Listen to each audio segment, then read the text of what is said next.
নমস্কার, welcome to health insight. আমার নাম ডক্টর কৌশিক শীল। আমি একজন পিডিয়াট্রিক নিউরোসার্জন। আজকে আমাদের আলোচ্য বিষয় শিশুদের স্পাইনে ডিফেক্ট।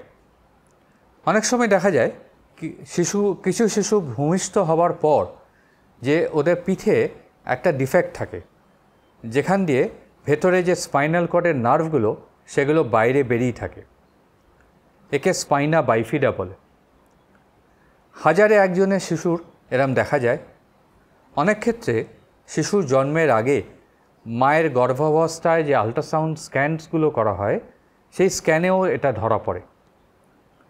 এই নার্ভগুলো বেরিয়ে থাকার কারণে শিশু জন্মাবার পর পায়ের প্যারালিসিস ধীরে ধীরে ডেভেলপ করে এবং শিশুর প্রস্রাব পায়খানার কন্ট্রোল সেটাও আস্তে আস্তে চলে যায়। এছাড়া পিঠের নার্ভগুলো বেরিয়ে থাকার কারণে তার টানে ব্রেনের পেছন দিকের অংশ নেমে আসে স্পাইনাল কর্ডের মধ্যে, ব্রেনে জল জমে এবং অনেক ক্ষেত্রে এইসব শিশুদের বুদ্ধির বিকাশও ব্যাহত হয়। এই রোগের নানা রকম ফের আছে, কিন্তু যত তাড়াতাড়ি চিকিৎসা করা যায় তত তাড়াতাড়ি এই প্যারালিসিস বা পেচ্ছাপ পায়খানার নার্ভের যে অসুবিধে সেগুলো কিন্তু সারানো যায়।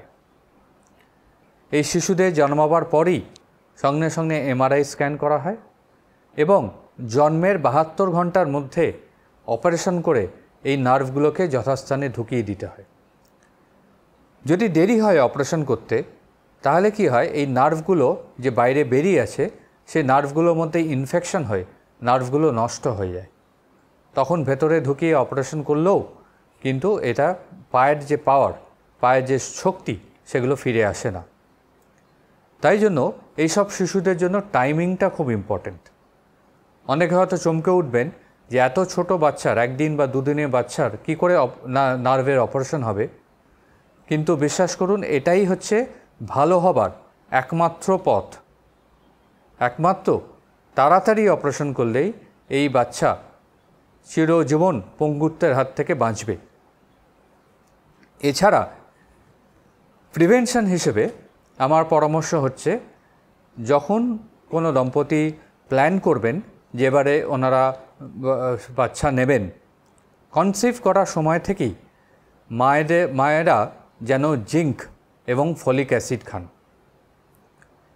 আমাদের কি হয়, আমাদের দেশে এই ফলিক অ্যাসিড সাপ্লিমেন্ট দেওয়া হয় যখন মা অ্যান্টিনেটাল ক্লিনিকে আসেন প্রেগনেন্সি হয়েছে জানার পর। কিন্তু সেই সময় অনেক সময় 2 মাস 3 মাস চলে যায় ফার্স্ট অ্যান্টিনেটাল ভিজিটে, এবং এই 2 মাস, বাচ্চার প্রথম 2 মাস 3 মাসের মধ্যেই কিন্তু ব্রেন এবং স্পাইনাল কর্ড ডেভেলপমেন্ট পুরো কমপ্লিট হয়ে যায়। সো ডিফেক্ট যদি হওয়ার থাকে তার আগেই হয়ে যায়।